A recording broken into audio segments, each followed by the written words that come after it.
Call the meeting to order, but we need a secretary. That was quick. Thank you. We're ready. Oh, Guys, can you come on up?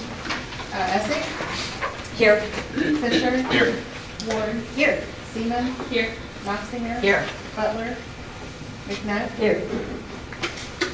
All right, so we're going to do the Pledge of Allegiance. We have the student council.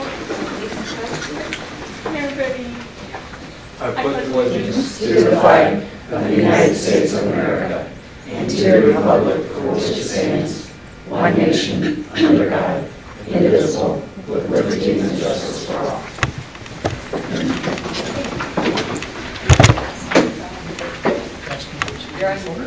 Give us a report. Are you on student council representatives? Let us know your name and what student council is doing. I'm Connor Newman, and I'm the president, and that's Shelby, and she's our secretary. Okay. Student council up to. So this morning we had our first meeting. It was like 0 hour, and we talked about homecoming themes, and so far we have 3 ideas. So we're looking at like movie premiere, Out Among the Stars, and Let the Games Begin, so like a game night theme. And we started talking about possible MCs for community night, and then we talked about incentives to help people raise more money this year. With incentive, we kind of came up with an idea that I don't know if we've done in the past. I don't know if you guys will like it, but a lot of us had an idea of, I don't know how we could put this on, but maybe an end of the year assembly.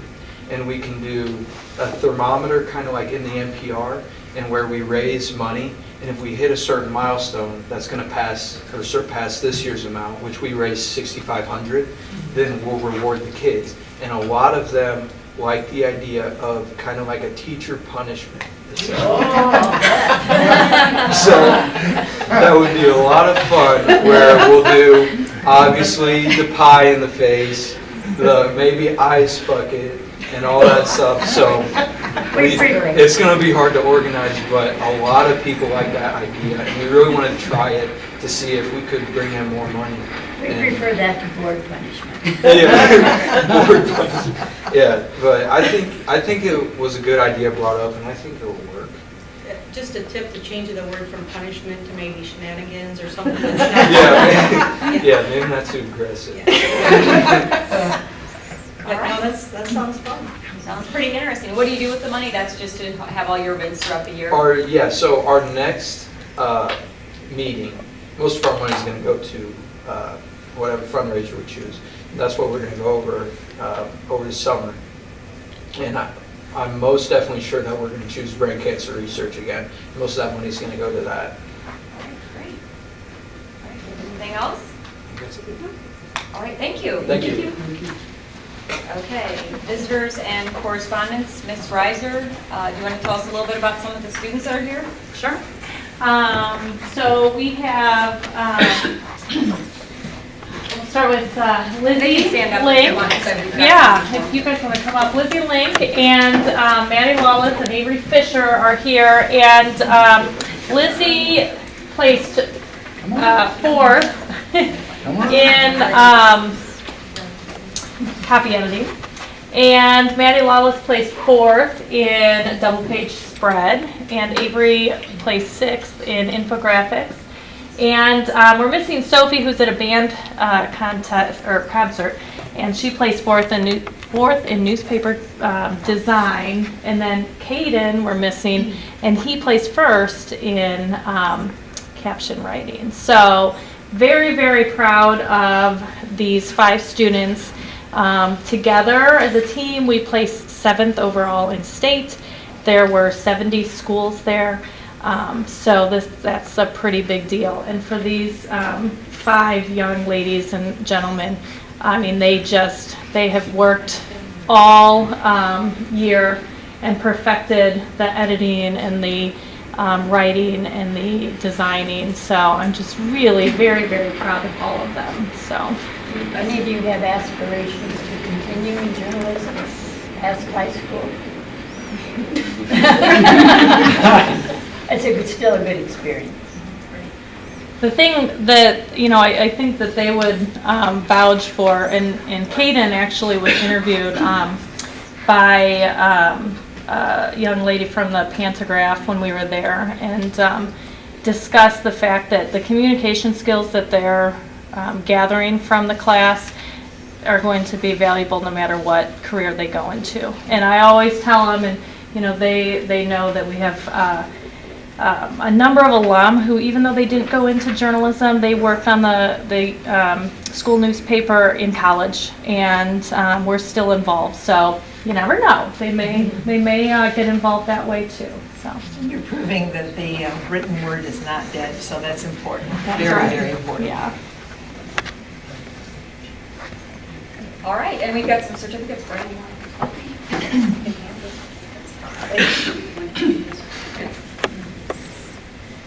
You're getting these from ICC. The certificate of recognition, I believe, for all your good work. So, congratulations.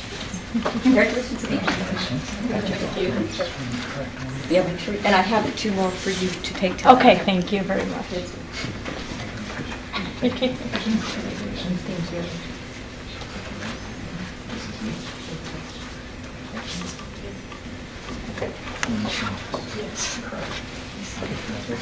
Thank you. All right, thank you.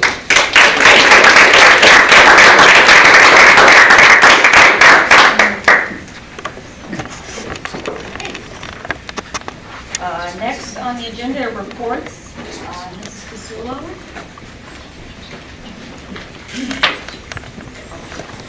I'm sorry, I guess I gotta make sure there's no other visitors and correspondence. Okay, we're good. All right. All right. I didn't look like it. Katie doesn't want them. Katie's just here tomorrow. Thanks for having me. I'm the head of the math department, Beth Casulo, and meet our math department. I will say this was twin day of homecoming week, and we all got involved. Currently, we have 11 teachers in the math department and 2 learning specialists that co-teach our block Algebra 1 class, and that is the complete department. We have WCHS experience from 29 years down to a first year, but a lot of our teachers came in with previous experience. And we have 3 returning grads that are in our department as well. I shared with you the board report, so there's a lot of information in there. I'd like to hit some highlights of it, and then I can answer any questions. But the first thing is that I'd like to talk about is our departmental goals this year. Our first departmental goal is our curriculum goal. And our curriculum goal, we are working on adjusting our curriculum for the SAT. We know the SAT is now around, so we want to get our students to be successful on it. We're trying to prepare them for the SAT type questioning. They are different from the ACT that a lot of us took. For instance, in math, there's a calculator, no calculator part. We need to get our students familiar with taking a no calculator part. There's grid answers, not just multiple choice. So just like this year, we sat with all of our Algebra 2 students and taught them how to grid an answer. Because they don't know, do you left justify, right justify, can you put it in the middle? Those type of questions, just having them see it before they took it, hopefully will help them with it. Also, we found there's a high percent, we went through the 8 practice tests that are online, our department did, and analyzed them and looked at, there are so many Algebra 1 skills in there that we are now this summer going to sit down and look at our curriculum and how to incorporate more stats in there, more percents. There's so many percent problems that, is in the grade school curriculum, but it's just them bringing it back and getting them to realize it in the content that the question was asking, including the vocab and graph interpretation. That's something that used to always be covered in the science section. Now it's in the math on the SAT. So those are things we are looking at this summer to work it with. The other goal we have is our favorite. We picked culture for error for our instructional goal. Our motto in our department is math allows thinking to happen. Or mistakes, sorry, it's math. Mistakes allow thinking to happen. In our picture, all of us had our shirts on with that on it. But we're trying to teach the kids to persevere through a problem. They just want to get an answer. And we want them to actually realize, is that answer logical? And does it make sense? And in that context, one of the things that I learned actually from Ms. Reiser, is proofreading. And I said, well, we don't, do a lot. And she's like, you don't proofread math. And so we're starting to have students, we will put our answer keys up, because in college a lot of students can buy a solution manual. So we want to teach them how to use the solution and how to look at their work to figure out where they're making their mistakes so that we can fix that before we do the summative assessments. So proofreading in math, that's new this year that Jen helped me with, and that actually looking and helping students find their errors and getting those mistakes out so that they're successful in the later on the assessments. Also, we're working on critical thinking and problem solving. One of the things we did, for example, in algebra, we just left them an open-ended question, and there was no right answer, and that drove them nuts. And in math, they want that right answer. But we just left it with, this is a company, this is a problem they have, tell us what you think and why. And it was open-ended. It was on eliminating the pollution from factory. And of course, if they eliminated all, the company would have went bankrupt, and the town would, it was like 70% of the town, has a tie to this company. And so they really had to think through it and figure out what's the best solution for that. And there was no right answer, and that really made them persevere through and work together. Another thing that I would like to talk about is our opportunities. The other stuff you can ask me about if you looked at it, but since the last time I talked to you, we were just starting dual credit classes. So it's pretty exciting that we still have AP Calculus.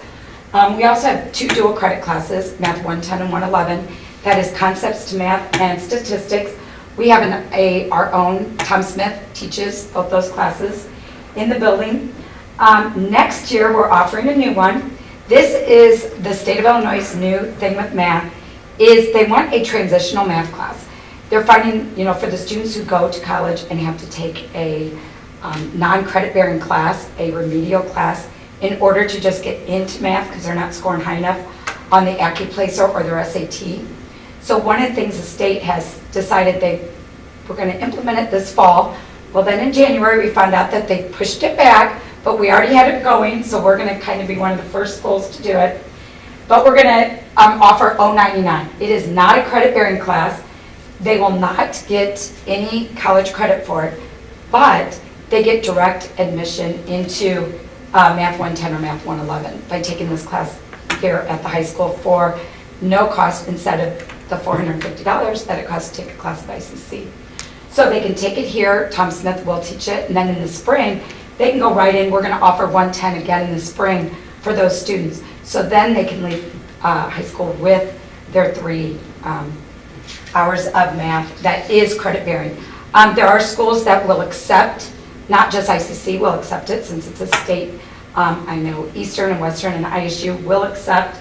We picked the mathematical literacy as the class we picked to teach, and there are other ones we are looking at, and one of them is technical math that we are still looking into, hopefully to offer that in the future for our non-traditional college students, the technical math to go into a skill. So that's really exciting that we have that class. Another thing that we talked about one time, we've talked about Math Lab, and I appreciate the fact that you support it. Math Lab currently is right behind this wall, which is super exciting that they've moved it. Study hall is downstairs, Math Lab is here, and peer tutoring is here. So our students are able to, from study hall, come up to Math Lab, or go up to peer tutoring, or from peer tutoring, jump over to Math Lab. So it is in a much better location now, and that's ideal for getting our students the help they need. Another thing we talked about was a loan calculator loan program. We've had that in place that if a student needs a calculator, they can see their guidance counselor or their math teacher. Well, now we are going to supply the library with some, and they are coding them. So if a student forgets a calculator or loses theirs, they can run down and check it out for 3 weeks, and then they have to turn it back in, so then that gets them to get their own. But we'll still have the program for if those students that cannot afford a calculator through the guidance department, we don't even know their names. The guidance department, our counseling department takes care of that, and they, just ask and we give them to them, and they keep track of it for us. So that's pretty exciting that we've moved now ahead to adding those. But the most exciting thing I want to talk to you about is a collaboration that we did. I had bought, years ago when I took geometry honors, it doesn't look like much, but this model, there is 5 bases that were different polygons, and pyramids are so hard for our students to visualize. They can't see this inside height, this rod. So I had purchased these for $65. And this set, we had one classroom set, and I would kind of show it to the class and try to get them to see the difference between a lateral height and the actual pyramid height, and then the slants of the sides of the faces. So Mrs. Ortiz teaches geometry honors now, and she's like, boy, I wish we could have classroom sets of this. So she kind of was talking to Kurt Whisker one day, and his engineering class actually made us student models. So we actually have 10 sets of these, and they just brought me this morning, and I'm so excited about it. So the student actually, they had this project that they printed the little tops on their 3D printer. They cut the pieces out of plexiglass. They either color-coded them for us the same way.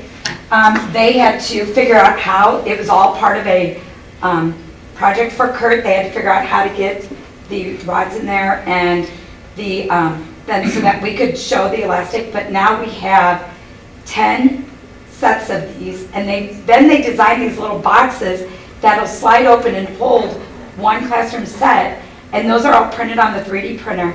And that box, they could print me that box and make that for $5.50. So the whole one set of them was $17.50. And so I was so excited. I'm just like thrilled to death that they did this for us. And Katie and I have been working. The kids brought us, they kept bringing them and saying, what do you think about this? What do you think about this? And then they brought me a pencil pouch. And they're like, here, do you want to pay $1? We'll buy pencil pouches. I'm like, could you get me a box that would actually store? And so then he gave it to them as a project, and there were so many different ones. One had snap-on lids. And I was like, Katie, I don't like that one, what about it? So we ended up, I kept saying, I want something that slides.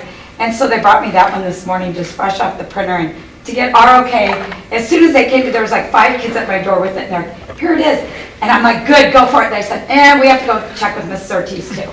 So they had to go check with Mrs. Ortiz to make sure. But now we have 10 sets of these that students can sit together and actually have the 3D model. And it was such an exciting thing. I know it's probably geeky, but I mean, they have, the pentagons and the hexagons and the circle, and so they have all their 3D shapes and everything stores in here.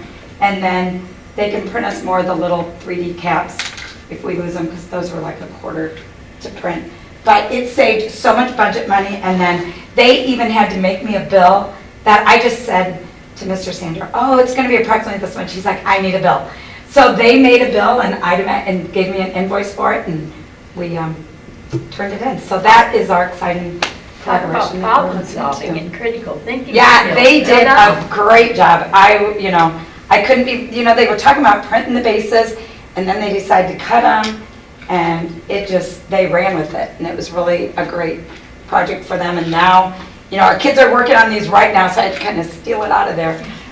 So that you could see them, but the kids, it's so much easier, to understand the different heights that you're talking about inside of a pyramid that you can't see into. So that's the exciting part of our department right now. That we're trying to save money and do things, that just having this model for them to see. So, last thing I want to just talk about is we do have Jeff Little retiring next year. We currently have 11 teachers in our department. Next year, all 11 of us have overloads. It's not that we have these little tiny classes. Karen and I worked really well. I appreciate the fact that some of the classes that have some intervention in them, we try to keep the numbers down. But we put us as thin as we can get us. So we're looking at, do we need that additional math teacher? Is it time to talk about that? We knew that it's been on the long term, but we don't want to hire one depending on what happens. So we're really looking into that. And of course, we need to replace Jeff, which is going to be that's hard for our department to lose Jeff Little. And so I really hope that we can start pursuing a math teacher early, since I was at ISU this spring and got to sit with the student teachers and do mock interviews with them. And there were only 23 going into math ed at ISU. So it's, scary to get that quality teacher. So, questions? How many students are involved as tutors? Oh, well, in our math lab, it's ran by a math teacher. So every hour in math lab, we have a certified teacher in there. We do take tutoring. We have math students that will work in tutoring and in the PACs, that they will go into the PACs. Because currently, we only have one teacher sitting in the PAC right now that's a math teacher. Okay. And so that's why we, have the math lab open every hour that they can go there for help. So is the teachers, partially because of the students, but also because we're adding more math classes? Well, we actually our math class cut down from our college prep. So our college prep went down because of the additional, students are not they're taking one or the other. So the dual credits So the new classes won't really put more kids in? No, it's pretty much the numbers were the same. And a matter of fact, like Algebra 1 went down, Algebra 1 honors, because this next freshman class isn't as big.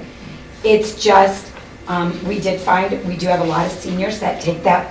I went through all the senior class, and we have a high percentage taking 4 years of math. The counselors do encourage it before they go to college to make sure they take that 4th year math when we only need 3. But yeah, we're stretched pretty thin, but and for most part, we're dual. This year we're great, and next year we'll be fine. It's foreseeing that future. We don't know, and we don't want to do anything that would jeopardize, getting rid of a teacher or anything like that later on. Right. So. Well, I'm glad to hear that you have high percentage of students doing 4 years of math, because my understanding is that when they go to ICC, for example, if they haven't done a 4th year of math, they actually don't do very well. Right. The ICC has the numbers, and it's Yes, clear they don't they do do. as well Mhm. if they miss that year. So that's really cool. And that's what's exciting. Hopefully that word will get out with that math 110, Mhm. or the math 099 leading into the 110. Yeah, it's actually And one thing that I have to, we really tried to, I worked with Joe Bergman at ICC on what students we should be pushing into those classes, which, with what they were going to go into. And the non-STEM students are who we're looking at right now to help them. Because we feel like we have the college prep for our STEM students, and then we have the honors track. So we're looking kind of at the other students now. Yeah, and so you also mentioned that you're looking in the future at a math class for I guess what we would have in the old days called shop type students. They have a technical math that we can offer here. Mm-hmm. So I thought that was a great idea, because I really like the idea of, I think a lot of kids, a certain number of kids, all kids need to see their future, right? And I think a lot of kids in high school who aren't the traditional high performers have a hard time seeing themselves in education, right? So it would be awesome if they knew there was a math class that was technical oriented, like, so if you do well enough here, then you get to that. Right. And then, place and tie that class as much as possible to whatever kind of certificate courses come along. Which is important, because the trades, one thing that's important about those transitional math, you have to have your 3 years of math completed before you can take the transitional math classes. They do not count for one of your 3 years of high school math. So they're pretty much geared to the seniors. Yeah, and so I like that so much that the teachers in the 1st, 2nd, 3rd year can say, if you do well here and you succeed, then you get into this one. Because there are actually trades out there where you can make a ton of money, but you need to know your math. Oh, absolutely. It's a totally different career game if you know your math skills. Yeah, it's not all college bound. Absolutely. Definitely. Thanks for sharing your enthusiasm. Thanks. It's nice to see. We do like what we do. It's nice to know how the different departments are working together to problem solve. That was fun. Yeah. We're talking about science. We've been talking about something too, so we'll see on the horizon. So. Cool. You sat there and did this. Remember that? Yeah. Thank you. Thank you. All right. Okay. 5.2, Dean's report. You have All it. there. Yep. And enrollment. Enrollment's down a little bit, but that's normal in May, so I think we're down about 4 or 5 kids. All right, 5.4, financial report. Well, I just gotta say, that project there, I mean, isn't that like one of the greatest projects ever? Yeah. I mean, it's awesome. And there was an actual transaction that took place, that's my segue from that project. There was we did a financial transaction, so the industrial technology got the credit for the charge that came out of the math department budget. So, it's really, it's a great application. Okay, I'll start with the revenue report here. If you were able to bring it up on your own or print it out, it's a little bit easier to see than on the big screen here. I do want to, call out most of our revenue has arrived this year. I do want to point out the investments. I probably way under budgeted that, but seeing 207% received on the investments, that's just a really, really good number. And so there's all the different graphics. Of course, we still have all the way through until July to get our state revenue, and the Fed kind of goes right along with that. All right. Moving on to our expense report. And this one is really, I can't read that to you from here. It's a lot of fine detail, but we should be right at about 83% of the way expended. If we were true month by month, we have 2 more months. We've got the month of, well, the rest of May and then June. And so we're tracking pretty good. You'll see that our payroll is a little higher. One of the reasons for that is we've had quite a few subs, long-term subs, and then that shows up on the payroll. Okay, so keep that in mind as well. But all in all, our expenses are tracking right where they should be. And some of our funds, like the transportation fund, we're way under. O&M fund, we're quite a, I think it was 50-some% that we had expended out of that. We will be starting to purchase some of the supplies and materials for our band and chorus room addition, like the additional bandstands, chairs, desks, for all of the new addition. I'm going to go ahead and take care of that purchase on this fiscal year because we've got the room in our O&M budget to do that. So there will be some larger purchases that will take place in that area. And also, as you had seen the report from Friday, they began work on the removal. Well, there is no underground storage tank anymore. It's gone. So we'll be getting the bills for that. Then the investment and insurance report. So there's our investment total. That's what we're sitting at right now. Our insurance. If you take a look, this month looks like it's really good as far as our expenses, the month of March. But one of the reasons why it looks so good is because we had specific reimbursement. This is our stop loss payment. We received a lot of money in our stop loss, and that really helped offset our cost. So, when you receive that money, you got to keep in mind that there's costs associated with that. So it all balances out to this is where we're at. So the bottom line, we're tracking very good with our insurance. In fact, year to date for the first 3 months, we're 157,000 better than what we were last year. Okay, and so that is a summary of all 3 reports. Any members of the board have a question in regards to that? I still have a lot in Heartland. That's probably an old repository, right? Like it's not one of the normal. On this one? The Heartland IMA, that's the account that we transferred over in January.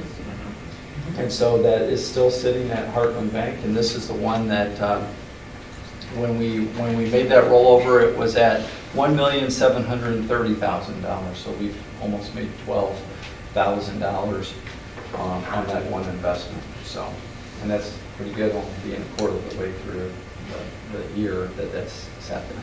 Okay, nice, thank you. Any other questions? Okay, board committee reports.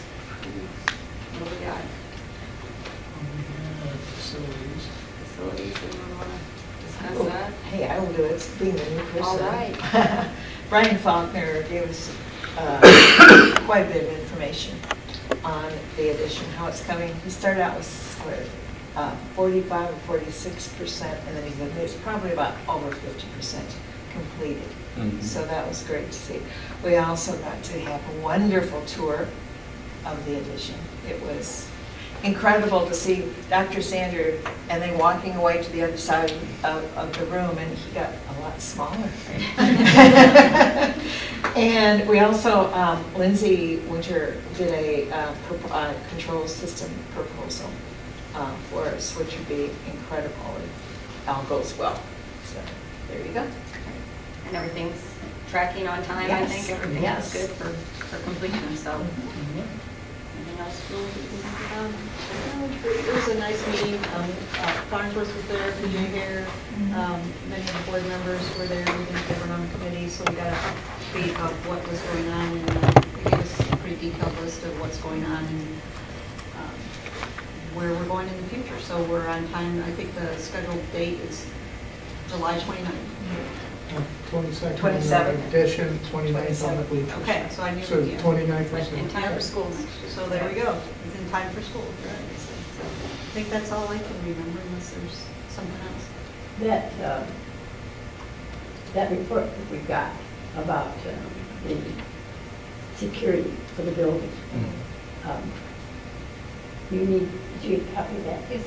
And then Brad, because that was very interesting. There's some pretty detailed stuff we'll be discussing in exec session. Okay, because I was there and there was a lot there, and it was impressive because I didn't realize we had that many holes, until I heard that in its entirety, that we're filling now with additional security that we're always working on in this building, safety and security. So I just wanted to make sure everybody had access to that. All right. What other committees met? Did anything? Insurance was just information only. Okay. So is that all we got? That was it. It's me. All right. Got plenty of other stuff going on. All right. Information and discussion items. The music sweepstakes letter. Yes. As you can see, that was pretty nice. We have now for 5 years in a row been in the top 2 in the state of Illinois for music sweeps, which is a combination of choir and band and then solo and ensemble. And so once again, we ended up number 2 this year.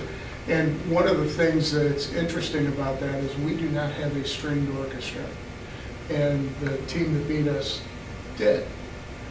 But we really held our own there. Really held our own. Our kids do a phenomenal job. Our instructors work well with them, and we're very proud of what they have been able to accomplish. Actually made my way over there this year to Kiwani and watched our band, our choir, and then one of our bands, and it was real good. It's good. Imagine what they'll do in their new band and chorus. Oh, yeah. I would just guess that Susan Knobloch had great joy in sending that letter as a former school board member here in District 308. To her husband.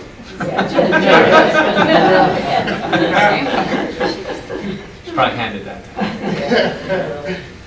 Well, they can save the voice. Yes, that's right. All right, and the recognition letter for Mr. Shimmerhorn? Yeah, this was something that was sent our way from ISU, and we just thought we would include it so that you could see one of our faculty members being recognized by one of his former students in the History Education Department at ISU. That's always nice to see. All right, 6.3, resignation of Jay Freeman. That is not me, I'm It's your uncle. Uncle Dick. Mr. Freeman has been a bus driver here for a long time and has done a phenomenal job. We hate to see him go, but we also understand that there's a point in time where people determine they want to move on. So it's not an easy job. You're basically driving 2 classrooms and facing and looking down the road at the same time. So you've got a bunch of kids behind you, and though our kids are well behaved, it is a bus. So. All right, and the TSI, did a report out, or they got a? Yeah, What? I just wanted to throw this out there. as you've heard some of the, Mrs. Casulo talk about some of the new courses that the state's doing, this falls underneath the CTE, Careers and Technical Education arm of the state, and there's a lot of money that's being pushed. So some of the buzzwords, the pathways, the certifications, what students are doing. So what Mr. Whisker's students are doing is along the same line, okay?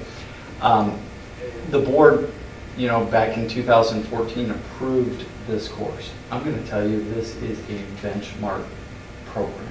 I report out at it at the Education for Employment meetings. I sit on that board of controls. We've had other schools come in and want to see what we do and how we model that. And so Mr. Brooks put this together. I wanted to dovetail this in. One of the reasons why we don't have a lot of people applying for our tech summer help is because the kids are getting internships at Caterpillar and other places. And so they're applying these skills. We've had other students that have been in this program have started their own side business while they're in high school doing various aspects of this TSI program. So I'm not going to go through all this in detail. I just really wanted to get this out there for everyone because there really isn't a program in Central Illinois that's quite like it. And we've started it in 2014, 2015. It's also saved the district and the other districts money because our kids and Jeff Brooks' students actually fixed Joe Warren, who is the EFE director's laptop. She brought it in, dropped it off, and she says, well, gosh, if you could do this, it saved the EFE program at least $200 because our students were able to get the repair done at a fraction of the cost of what she was going to have to spend to send it out. So, and I've talked to the other districts in town and told them if they have things to check with us because our kids are always looking for new projects. I mean, it even goes as simple as my son's old iPhone 5, which is really an iPod. It's not a phone. We don't let it call off of it. I pretty much shut down the capability of all of that.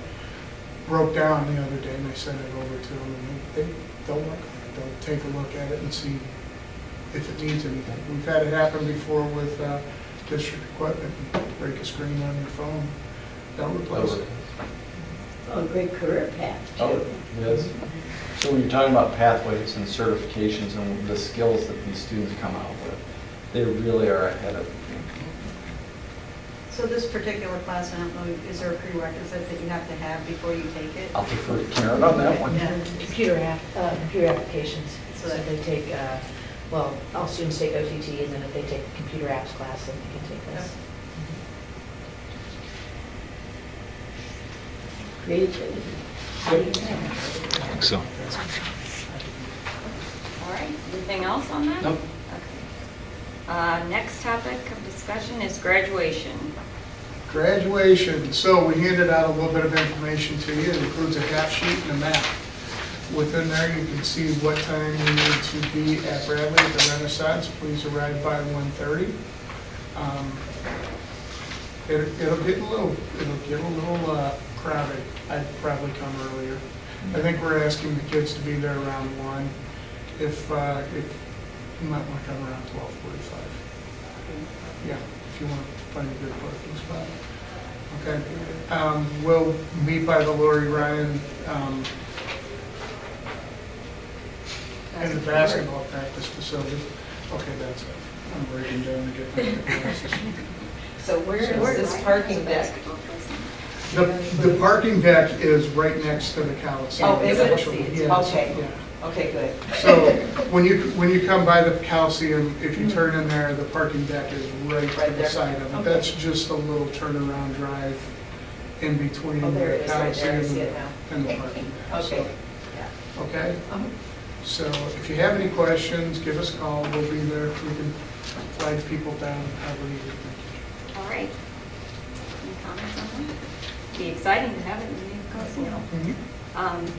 Okay, what is the Pixel-Lot camera? So Mr. Noblock was approached by the NFHS group, which is the National Federation of High Schools. And they have a group that actually runs kind of their live streaming program for IHSA. So anytime you see an IHSA playoff game, it's usually being streamed by this group. They take priority and they actually will shut down other people that are filming or doing something outside of that. So they approached us and asked if we'd be interested in having a couple of unmanned cameras, one that goes up in the Torrey Gym, one that goes up out towards the stadium, with the concept being that with a keystroke or two, you could turn on the camera for games and then turn them off at the end of games, and we could post everything out on the web of the games.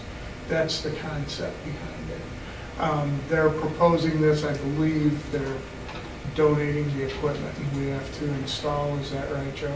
I think so. So they want to test drive this and see if it works pretty well. I mean, I don't think they're giving everybody the donated equipment. Most people, I think they're going to ask them to pay. So being on the front end of this, Mr. Noblat thought it would be a good conversation to have with the board and see if there's any interest in doing that. Is it for live streaming? Or that Yes. is for the NHS, Yes. whatever that site is that you can go on? Yes. Now, if they want to watch it live, they'll have to get an account, but within a couple days, I think, then everything's available for free. I think I've watched things on the board. So, So who owns the, I mean, a couple questions are like, can we control when it's off and on? Or can they, because, you know, I mean, theoretically, you have a gym class and it could be videotaping, just like we would with our computers. they're not supposed to be remote accessed, but the deal is that we turn it on for all events. I mean, I guess as a board member, I would just want to know that we felt sure that we had access, that they couldn't remote over us, right? That's what the, Part of the deal is, yeah. yeah. And then, we can run all that by the attorney too, to make sure Yeah. that there's nothing hidden in there. But it right, gets a little technical, so I'll be the first to tell you. yeah. That's why. When you get into attorneys- specs, I'm not. Yeah. I mean, that's a question I want you guys to look into with attorneys or whoever. And then also just, you know, rights. I mean, if we videotape something, I mean, if something happens in the game, right? I mean, it's, I guess you would, ideally you want some control over what happens. Like what if something inappropriate were to happen during a game and then they own that content and we don't have any control over the content? Because I assume they own it once we turn that on, you know what I mean? It's just something to think about. No, that's a good question. I will say that the way they're designed, it's supposed to be just filming the floor space or the field space. We have our own security that's watching the crowd. Yeah. But it's a good question, and one I think we have to definitely look into. Yeah, I mean, if you have a brawl on the court and you just don't, and you want to control, I mean, it happens, you Yeah, know. no, that's and- true. Well, or anything that happens, even, you know. An something injury. well, or even the opposite, you know, Yeah. are we going to be on the Today Show, some loop of, you know, something that happened and we don't have any control over it? Could be for that half-court shot, too, you know. Right, that's, I mean, we have any control over it once it's, but, Once it's been recorded. Yeah. So control is a good question. It's one that I think we can ask. And this does prevent other people from recording and streaming or not. Because, for example, I mean, I do know that there is an individual who has a way to set up for Facebook streaming football games. Mhm. So I would expect some public opinions on this if that's going to be excluded. I think people are going to want communication on that. Technically, by the agreement, yes, it should be excluded. Okay, and that's the way the agreement reads. I will also tell you that when we got into the playoffs, had NFHS been there recording, they would have shut him down through Facebook. But they were not, so he was able to record a couple games that way. You know, I guess they said there is a way that you could possibly have an overlay where somebody's doing kind of a commentary, and that's not all bad, but I think for the most part, you're just looking at the actual games at this point. It wouldn't be one of the things that I think happens with that particular situation is people like to hear the commentary. He talks about it as he goes, and I know him, he gets excited. Yeah. So, I just know like several hundred people watch some of those games, so just It's free and it's out there and there's no account set up necessarily needed, so. Right. Well, and we can't control who's out there filming either, so it would be them that would be coming after them, right? We can't Sort really of. stop They people from filming. kind of put it on us to somewhat police. If we're made aware that somebody is doing that, we're supposed to ask them to stop, is what they're saying. In the agreement. Has the NFHS ever taped at one of our games before? Okay, apparently yes. Morton, no, it's not Morton, who is it? Morton does it. One of our conference schools has it every game that they host. Okay. So we've been there, yes, it's been.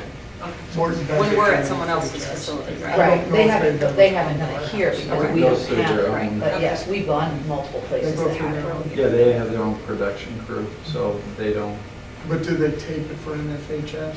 I think Morton just does, they do their own public Yeah, access there's one channel. of the feeder, or one of the conference schools, I don't remember which one Right. it I is. think it's Metamora. Metamora. might do Metamora it. does MTCO. Oh. They've got their own channel. There's one of them. Yeah, they probably do. Yeah, I mean, I guess, given what, Mandy says, it's worth thinking, I mean, what we're getting out of this versus if we already have live streaming of games, I mean, where there is interest, I mean, it seems like we'd be running somebody kind of out of business. But then what happens when this person, I assume he still has kids in school, what happens when they're gone and he may lose interest in it? So should we take Well, there's advantage that, of it yeah. now? Yeah, so there's definitely like an Yeah. interesting conversation there. Right. You know, because we discussed that a little bit, one of the things that they brought in is kind of they're expecting everything from freshmen through varsity, so this wouldn't just be varsity games, and it would be all sports that participate in the gym. So there's a little bit of a difference there, because he can't get there. Well, and I mean, I guess that's what I mean. I mean, it would be interesting, this is what we're getting, Mhm. and we think it's worth what we're going to potentially lose. I mean, that's the usual kind of discussion I like to have around these things. Mhm. So, Right, and if we did it, I just would hope that we can communicate well to the public as to the What- pros and cons and why, so that they know this is happening instead of the day Controversy. before a game. Like, the first time Right, it doesn't right. happen, there's gonna be a lot of phone calls. That's all. No, I think you're right. So this So- is just a discussion item for now, and if we have some Yes. questions, we can send them to you or whatever. Yeah, please do. Lay out what our, A couple of questions that I have here are who owns the material after it's recorded, and then what happens to people who live stream. Kind of address that one, but we'll double check all of that. I'll make sure that I get those answers. So back we to don't- everybody. financially benefit at all. No, we don't. I mean, there's no reason, I mean, Other But I'm than- assuming- other I'm than assuming they do. The equipment's donated. Right. It's about $5,000 worth. it's not, is it really donated? I mean, if they leave, don't they take their equipment with them probably? No, that's not the way this reads. Okay. After So 5 years, we would own it, but cameras after 5 years, I don't Good know. luck with that. Nobody wants it. Yeah, All right. we would own it. So- All right. I guess one other question would be, I mean, if other schools are doing this, I mean, like if I'm buying something, I usually ask for, do you have references? I mean, I'd be curious to know another school, what benefits did they see out of it and so on. Okay, we'll look into that too. Don't reinvent the wheel. All right. Okay. Anything else on that? Nope, that was Do it. we have any other after discussion items?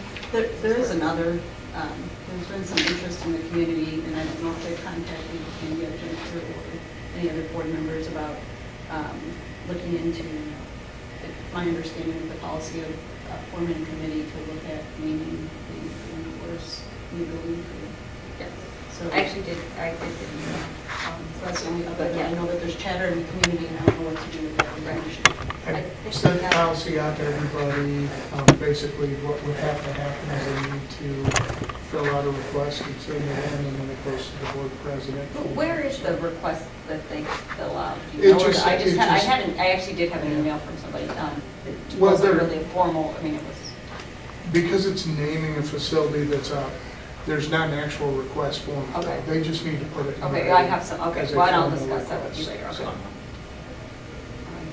That's the way I read that policy. Right, okay. So I just wanted to be aware that that's chatters in the community, so I don't know where we want to go as a board, what the next direction is, but You look at It the kind of, policy. it does lay it out in there, so I'd have to read through it again, but I Right, can you tell you sent- what the you line sent it to us. is. So, yeah. So we'll work on that. I think we have to appoint a committee to look at all that. Yeah. So we can do that. All right, anything else? Any other comments? Okay, so consent agenda. All right, so minutes, we'll just go for it? Yep. All right, so I guess I'm just looking for a motion to approve 7.11 special board meeting minutes from April 10th, 2019, 7.12 regular board meeting minutes, April 14th, 2019, 7.13 facility committee meeting minutes, April 18th, 2019, 7.14 special board meeting minutes, April 29th, 2019, and 7.15 facility committee meeting minutes, May 8th, 2019. Do I have a motion? So moved. Oh, can we do, oh, I'm sorry, and we can add 7.2, which is the, what is The that? bills. The payment of the bills, yeah, I guess we want to do that probably too, We yeah. need that. Okay, I need a motion. So moved. Second? All right. Any discussion? Okay, roll call? Seaman? Knopfinger? Yes. McNabb? Yes. Essig? Yes. Fisher? Yes. Warren? yes. Yes, yes, I'm sorry. All right, and, You were We just, all right. So we get that. And then action items, we need a motion to approve the 2018-2019 summer school schedule and the employment of the summer school teachers as recommended. And you have that attached to your packet, so you can see who it is and what the schedule looks like. I make a motion. I'm so moved. Second. All right, we have a motion and second, any discussion? All right, roll call? McNabb? Yes. Essig? Yes. Fisher? Yes. Warren? Yes. Seaman? Yes. Knopfinger? Yes. On to the WCHS 2020 van trip to New York. We need a motion to approve the van crest to take an overnight trip to New York City on June 7th, 2020, and returning June 12th, 2020. We went through that as an information item last month, so, and you do have just a general description. I make a motion to approve. I'll second it. Motion second, do we have any discussion? Will they have to have a minimum number to approve it? Or do they usually make this one? Usually, yes, you have to have a minimum number, but the band is strong. There are many kids in there. I know. The minimum number is not a difficult thing for them. So to this come. one always makes it usually when it goes, okay. All And as right. far as chaperones, they will be old enough for that. In the past, too, these have always come off well. Yes. I mean, they're well organized and well supervised. They kind of have it down now, so. Got the system. Okay, any other discussion? All right, roll call?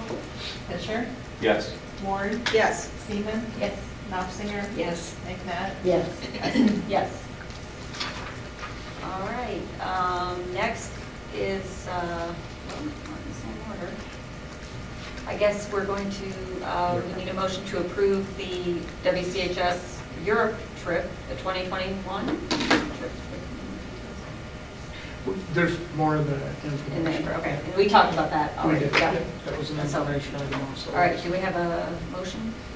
So moved. Second? Go ahead.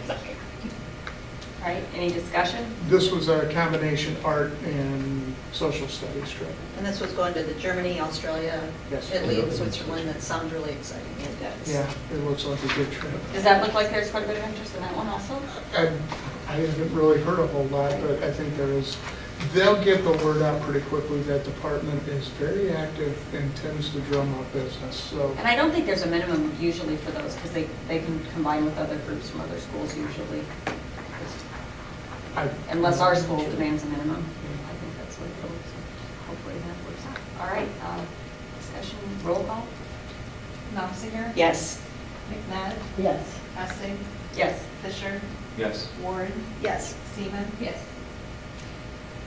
All right, 8.4, approve summer sports camps.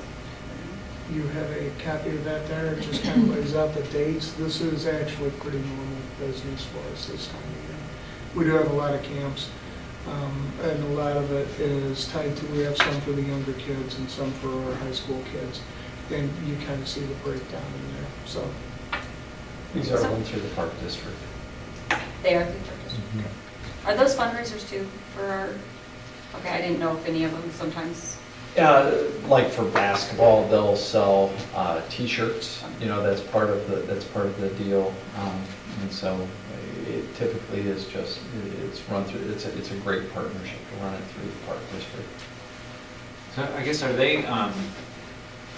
these for incoming high school students as well, or not really? They kind of have all age levels, you know, and it depends on the camp. Some of the camps will have a separate section for some of the older kids, and yeah, it just depends on the camp that you're talking about. You know, my kids have done these, and so, but I just didn't understand. I guess I'm curious, how is it affiliated with us? I mean, the park district is doing it. Like, what is our hand in this? Is it our coaches run it? Typically our coaches, and you know, the standard for this type of work, it's really good that it is run through the park district because of, you know, if it was our coaches doing it and there was payment for those, then those could fall underneath their creditable earnings. And so when you get a teacher that's close to their retirement, then they're able to do this work, provide that service, but it's run through the park district instead. So. And also our facilities are pretty nice too. Right, centrally located for all Washington. Yeah, it really is kind of a community thing for our coaches. They get out there, they work with the kids. It's not, you're not going to see them working with third graders the way they work with high school kids. Right. I mean, they'll be out there. Do another push-up. It's you know, it's kind of to generate excitement in the different sports and to give them an opportunity to get a feel for what it looks like and get excited about playing in our facilities and someday wearing the W. So. Cool. I like the idea though, it's our coaches, because that way it is here in our facility and we know our coaches, we know our policies, they know. And so I feel more comfortable that these aren't new people coming in who don't have that background. All right. A motion to approve the 2019 Panther sports camps as recommended. Move. Second. Is any more discussion? Okay. Roll call? Essing? Yes. Fisher? Yes. Warren? Yes. Seaman? Yes. Knopfinger? Yes. McNabb? Yes. All right. 8.5, approve summer maintenance plan 2019. I think this went through facilities, and then we went as an information item last month, and so I believe it did. And so it's been through a couple rounds of discussion. Dr. Sanders has been working hard on this with Mr. Meary, and it's all stuff we need to get to. So, all right. Is there anything you want to throw in on that? We have 6 pages of 5 pages of different Very activities detailed, that yes. in addition to closing out the projects. Yeah. So it's going to be a busy summer. And then the next item is to employ the people to help assist with that. All right, we have a motion to approve the execution of the summer maintenance plan for the summer of This comes 2019. from committee, right? Because I don't, it doesn't just go through the facilities committee? We didn't really vote on that. I don't think we did the motions We in discussed the it. facility. Okay, I think we because I know in discussed the it. past, Yeah. it's always come up to the facilities committee as a regular item for Which the summer work. normally it does. I think we missed the motion. Okay, that's fine, that's fine. Doesn't matter one way or the other. So I will move. All right, all right. Someone, did you go? No, second. motion. Yeah. Any Fisher? more? Yes. Oh, Okay. Warren? Yes. Seaman? Yes. Knopfinger? Yes. McNabb? Yes. Essing? Yes. All right, and then 8.6 is approve the summer maintenance employees. So do I have a motion to improve the employment of recommended individuals for the summer of 2019? So moved. Second. Any more comments? what does the M mean? Maintenance. Maintenance. Maintenance. Okay, so 2 are Yep. not maintenance. 2 of them are going to be employed as tech to assist with like the redeployment of smart boards once we get those purchased, and that it's been just taking care of. All the computer labs got to be completely busted down, so we really get a lot of mileage, and we really had just 2 people apply for the positions. That goes back to what I said before, but the ones that are $10 an hour, just in case anyone wanted to, was wondering why do we have 2 different. If someone has worked here throughout their, like junior and senior year, and then they go off to college and then they want to come back, that's been, since I've been here, that's been the incentive to get them back. Now, all those $10 an hour, we really need it to get them started because it's rained so much. We got a lot of upkeep on the grounds and some of the other things that we have in our facility maintenance plan. So these, if these college students are done with college, they will start as early as this week. Anything else? Roll call? Seaman? Yes. Knopfinger? Yes. McNabb? Yes. Essing? Yes. Fisher? Yes. Warren? Yes. All right, 8.7, approve to waive the first and second reading of policy 6.255-AP. Do we need to? And, yeah, the policy you'll see in the next item, I sent it off to Jay Green, who put it together for us, put a resolution together to the effect of addressing the situation that we had. Traditionally, we have a drawing for speakers at graduation. We had 6 students who applied to speak, 4 names because we had 4 speaking positions. One of the names that wasn't drawn was the valedictorian. And so they questioned the policy with Mrs. Stevens. She did what she was supposed to do, which is it's a board policy. I cannot overturn that. She absolutely can. And so then they brought the request to the board, and I had a chance to kind of work with a straw poll on that to feel what the board's druther was. That's what I don't know, what your determination was. And everybody seemed to feel like we should probably let the valedictorian speak at graduation. So this was, the next call was to Jay Greening, and he put together the resolution which addresses that and changes it and includes the valedictorian and as one of the class speakers. So this will be valid. Remember, we only have 2 more years, the top 10 valedictorian, salutatorian. After next year, that no longer exists. We're moving to a different system, which is cum laude, magna cum laude, and summa cum laude, like you see in a college. So we'll need a new speaker system. We'll need a new speaker system at that point. And the students did send us out a letter on that too, with They, the signature. they did, and I sent that over to you electronically. Meant to do that on Friday, but found it sitting on my desk today and went, oh, that did not go out. So I sent it to everybody today. You do have your hard copy of that letter as Yes. well. I didn't open mine, so I wasn't. It was nice with the students were all Yes, very supportive of it. yes. Okay. So that's what this is all about. So, it's kind of a follow-up question. So, the way it was, I mean, actually salutatorians, my understanding is the salutatorians as well, right? They can apply. They can Anybody- apply. But even anybody, like a treasurer, a student council could apply as well? Yes. Okay. Yeah, it was the officers, so it would have been the president, vice president, secretary. I don't know about, I don't think treasurer was included in the actual language. And then of student council, then you also had the class president, vice president, and then you had the top 3 academic standards. So 2021, we'll have to have a different policy for you. Yes. so we can work on that. Right, first we gotta get, let's get Right, this. okay. So do I have a motion to approve the waiving of the first and second reading of policy 6.255-AP? So moved. Second. Any more discussion? All right, roll call. McNutt, Yes. Essing, Yes. Fisher, Yes. Ward, Yes. Seaman, Knopfinger. Yes. All right. And now we need a motion to approve the resolution amending policy 6.255-AP. Do you have a motion?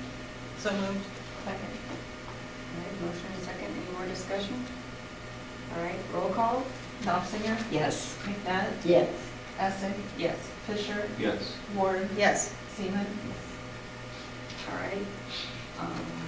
On to 8.9, approve the 2019-2020 Peoria Cooperative Purchasing Program Agreement. This is for our food service program. We've been a member of the cooperative for a number of years, and it really helps us out. We get lower prices on some of our food product by participating in this. So do I have a motion to approve the Peoria County Cooperative Purchasing Program Agreement for the 2019-2020 school year as recommended? So moved. Second. Any discussion? All right, roll call. Fisher, Yes. Ward, Yes. Seaman, Yes. Knopfinger, Yes. McNutt, Yes. Essing. Yes. All right, and then approve the 2019-2020 board meeting dates and locations. We've had a couple of changes on that. Okay, let me walk you through all of these. Okay. Because what we try to do is we try to stick to the second Monday as much as possible. Over the years, you find that there's some things that are troublesome with that. So we looked at Monday, July 15th, and we talked about moving that date because the 8th is right on the tail end of 4th of July weekend. And we're a little concerned there might not be people in town. And instead of trying to move a date later, it might be easier just to go ahead and post a later date to start with. So that was the rationale behind July 15th. August 19th, we tried to move that one back a little bit. Originally, it was on that opening week of school. And so I talked about moving the date to an earlier date. Well, I sat down with Dr. Sander, and we talked a little bit more about business and bills and how they come in, and what he said made a lot of good sense. If we go earlier, we don't get all the bills in on time and run the risk of running overdue on some bills. So we really need to go later if we go any direction. So that's where that shift came from. That's why August 19th, that's actually the second week of school. I'm just trying to ask to move it from the first week of school because that's just... One. Yeah. Yeah. So, it's kind of like trying to do it, this week, like we're doing now. So, you might hear about that when we get to May. Monday, September 9th is normal. Tuesday, October 15th, because the second Monday is actually Columbus Day. So nobody's here that day. So, November 11th is the second Monday, December 9th is the second Monday, January 13th. November 11th, Veterans Day? It is, And but we always school on waive Veterans Day? that. We do, and what we do is, we make sure that we're spending time talking about veterans, I talking just want to about, make sure. yeah. Somehow. There are two ways you can do that, Okay. and here, that's always been the direction we've gone, well, at least has since I've been. January 13th as well, the second Monday, February 10th, March 9th, all of those are as normal. April 14th, well, that's the day after the Monday after Easter. So that's why April 14th is a Tuesday, because we traditionally take that Friday and the Monday off. That's a travel day for families to get back into town. And then May 26th is the week after this week. In other words, we would like to wait a week and maybe not be doing all of this in the middle of trying to get graduation stuff together, because one of the things that's pretty difficult going through this week, trying to set up a board packet, is we also have to do a lot of graduation work out of our office. So Debbie was really kind of going two directions, and there were a couple days I was worried that she might throw stuff at me. So And that's a Tuesday. It is a Tuesday because the 25th is Memorial Day. So, yes, it's Memorial Day weekend. So, anyway, that explains all of that. June 8th is the traditional second Monday. All right, okay, do I have a move to approve the 2019-2020 board meeting dates and locations as recommended? So moved. Second. All right, any more discussion? Roll call? Ward, Yes. Seaman, Yes. Knopfinger, Yes. McNabb, Yes. Essing, Yes. Fisher. Yes. Okay. And so do we have a motion to adjourn, or is the motion go to an exec? So we just need a motion to go into executive session. And it's for these two reasons. Did we read all that? Execs?